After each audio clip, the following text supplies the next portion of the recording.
మీకంతా ఫోన్లు కూడా చేస్తూ ఉన్నారు. మీ అందరికీ కూడా IVRS ద్వారా ఫోన్లు కూడా చేసి మీ భూములన్నీ జగన్ లాక్కుంటాడు అని చెప్పి ప్రచారం చేస్తూ ఉన్నాడు. నేను అడుగుతా ఉన్నా, ఇంత దిక్కుబాలిన రాజకీయాలు చేస్తూ ఉన్న ఈ చంద్రబాబు, నువ్వు అసలు మనిషివేనా అని అడుగుతా ఉన్నాడు మీ బిడ్డ. ఈ సందర్భంగా మీ జగన్, మీ బిడ్డ భూములు ఇచ్చేవాడే కానీ భూములు లాక్కునేవాడు కాదు మీ బిడ్డ. అసలు చంద్రబాబు నాయుడు అడుగుతా ఉన్నా, అయ్యా అసలు నీకు ల్యాండ్ టైటిలింగ్ యాక్ట్ అంటే ఏమిటో తెలుసా చంద్రబాబు అని అడుగుతా ఉన్నా. అసలు ల్యాండ్ టైటిలింగ్ యాక్ట్ అంటేనే దాని అర్థం ఏమిటి అని అంటే, భూముల మీద సంపూర్ణ హక్కులు రైతన్నలకు ఎల్లవేళలా ఉండేట్టుగా ఒక యాక్ట్ చేయడమే, దాన్నే ల్యాండ్ టైటిలింగ్ యాక్ట్ అంటారు చంద్రబాబు. ఫస్ట్ అది తెలుసుకో అని అడుగుతా ఉన్నా. ఇవాళ ఇదే పెద్ద మనిషి చంద్రబాబు నాయుడు గారు చేస్తూ ఉన్న తప్పుడు ప్రచారాలకు ప్రతి ఒక్కరికి తెలిసి ఉండాలి. కాబట్టి ఈరోజు మీ అందరితో కూడా ఒక 2 నిమిషాలు దాని గురించి చెబుతా. ఈ ల్యాండ్ టైటిలింగ్ యాక్ట్ అన్నది రాబోయే రోజుల్లో ఒక పెద్ద సంస్కరణ అవుతుంది. ఎందుకంటే ఈరోజు ఏ భూమి ఎక్కడ కొనాలనుకున్నా కూడా ఆ భూములన్నిటిలో కూడా ఈరోజు వివాదాలు ఉన్నాయి. ఆ భూముల్లో ఎక్స్టెంట్ అన్నా తక్కువ ఉంటుంది, సబ్ డివిజన్ అన్నా జరగకపోయి ఉంటుంది, సర్వేలన్నా జరగకపోయి ఉంటాయి, రికార్డులన్నీ అప్డేట్ కాకపోయి ఉంటాయి. వీటి అన్నిటి వల్ల భూ వివాదాలు పెరిగి ఇవాళ రైతన్నలు, ప్రజలు అందరూ కూడా కోర్టుల చుట్టూ తిరిగే కార్యక్రమం, అధికారుల చుట్టూ తిరిగే కార్యక్రమం జరుగుతూ ఉంది. మీ బిడ్డ రాబోయే రోజుల్లో చేయాలనుకునే సంస్కరణ ఏమిటి అంటే, ఏ రైతన్నా కూడా, ఏ ఒక్కరైనా కూడా వాళ్ళ భూముల కోసము ఎవరి చుట్టూ తిరగాల్సిన పని ఉండకూడదు.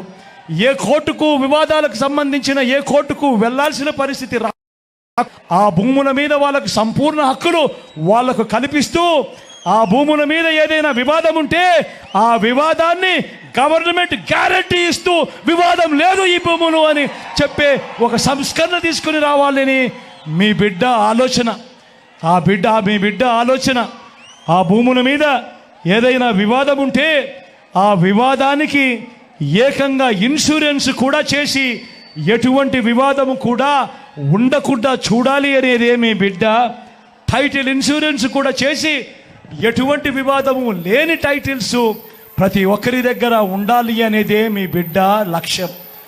కానీ ఇది జరగాలి అని అంటే మొట్టమొదటిగా జరగాల్సిందేమిటంటే, రాష్ట్ర వ్యాప్తంగా జరుగుతూ ఉన్న సర్వే పూర్తి కావాలి.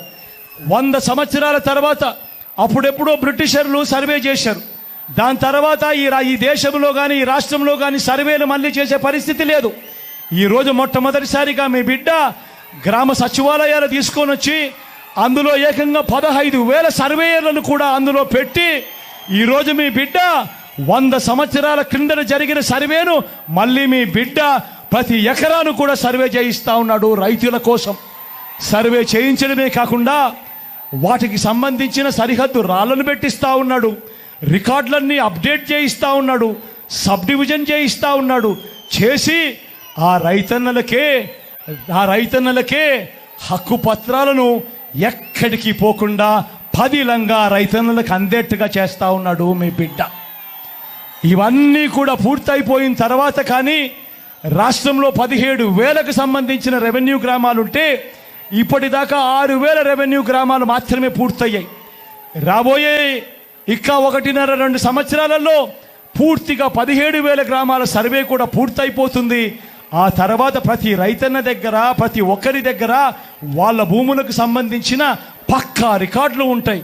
సర్వే చేసిన భూమి ఉంటుంది, సరిహద్దులు పాతిన భూములు ఉంటాయి, రికార్డ్స్ అన్ని అప్డేట్ అయిన భూములు ఉంటాయి, సబ్ డివిజన్ జరిగిన భూములన్నీ కూడా పూర్తి హక్కులతో ఆ రైతన్నులకు, ఆ పేదలకు, వాళ్ళందరికీ కూడా వాళ్ళ దగ్గర ఉంటాయి. అటువంటి పరిస్థితిలో ఆ పరిస్థితి వచ్చిన తర్వాత ఈ ల్యాండ్ టైటిలింగ్ యాక్ట్ తీసుకొని వచ్చి ఏ స్థాయిలోకి తీసుకొని పోతామోనంటే, ఆ భూములకన్నిటికీ వివాదాలు ఏదైనా వస్తే ప్రభుత్వం గ్యారంటీ అని చెప్పే పరిస్థితిలోకి తోడుగా ఉండే కార్యక్రమమే ఈ ల్యాండ్ టైటిలింగ్ యాక్ట్ అన్నది ప్రతి ఒక్కరూ కూడా తెలుసుకోమని కోరుతూ, చంద్రబాబు చెప్పే అబద్ధాలు